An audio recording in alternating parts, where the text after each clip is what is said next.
With you, my sisters and brothers, because it is a special occasion. Special in the sense that we have a number of firsts here as we are gathered here today. And I just want to praise and thank God for that. And it's also a time of celebration in the history of the annals of Methodist Church in the Gambia. We as Methodists are called to build. This is the watchword and the clarion call we had from our presiding bishop at her ordination and also at the Methodist Conference. But I just want to ask you, sisters, what are we building? How are we building? And where are we building? The first female bishop in West Africa, Reverend Hannah Falheim, dilated on the theme Women's Empowerment and Food Security. Bishop called on women to work hand in glove with men in order to meaningfully forge ahead. This woman worked for her household, she cared for her family, and she cared about what her husband was doing. And all of us must care what the men are doing, because it is important if we are to make a difference and if we are to be empowered and if we are to influence the next generation, that we influence relationships. We have heard about the different relationships as our president was talking about, that there are many challenges to face.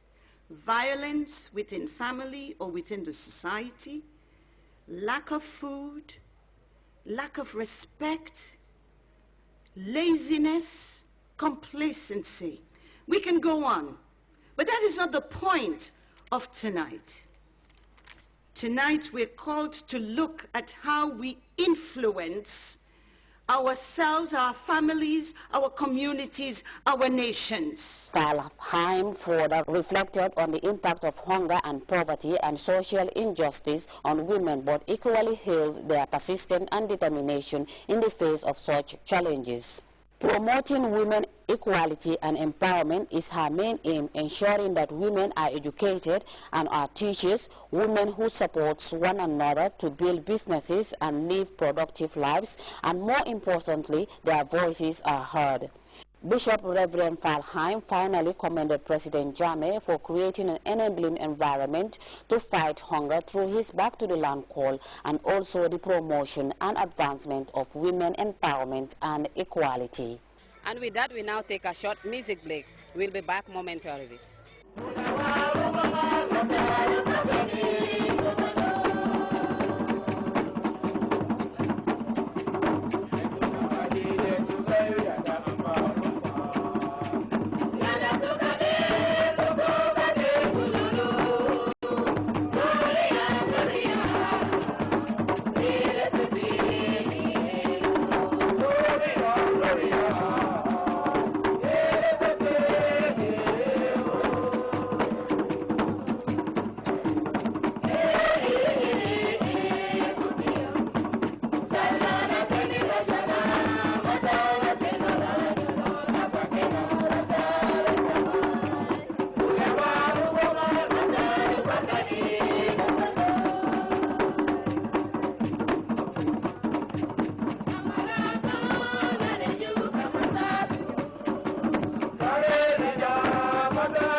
In our second segment, Women's Magazine had an interview with Aissatou Cisse, who was awarded in the United States for her hard work towards women's development. Madam, welcome to the Women's Magazine. Can you tell us about your work? My name is Aissatou Cisse. I'm working on the women empowerment. The name of my organization is Women Initiative the Gambia. You've been working with women. How long have you been working with them? I can say approximately 15 years now. I started this organization in 1990, but I actively registered as a community-based organization in 1990, in 2009. So I think it will be roughly 10 to 15 years. So since the inception of your organization, how many women have you been working with? 500 women so far, because I'm operating within 5 villages, and each village I'm working with 100 women. Dealing with 500 women is really difficult. How do you come about getting resources to manage such an organization? You know, as I believe in community development, is more of collaboration. And with collaboration, you know, we can have power, because whenever we meet as development workers, we exchange ideas, and then we exchange resources. So that's how I get my resources. And together with the women, the collective income that they are, you know, collecting, you know, we reinvest it to be able to get more profit to fund them. You know, working with the women is not that they don't have any income. The only thing that they need is supplement. So that's how we do with them. And then make sure that we train them on how to do that kind of thing. What really motivated you to be working with women? What really motivated me is, you know, I came from a family whereby my mom is the one who brought me up. And being with my mom, I know the struggle that she was passing through. And she was really strong enough to be able to handle it. So that's where I believe that women can definitely make a difference. And then finishing my school, I believe that, you know, what my mom contributed towards my development, I have to pay it back. It's not to give it to my mom, but to help other people. So that's the real motivation that I get from, you know, to be able to work with women. Talking about the award that you won in the United States, can you tell us what was the rationale behind winning such an award? You know, it's more of a commitment to what you are doing, and then have an objective, have a goal and objective of what you want to do, and then focus on it. You know, whatever comes, however difficult it is, you struggle for it. You know, doing that, you know, that's the reason why I, you know, get access to this award.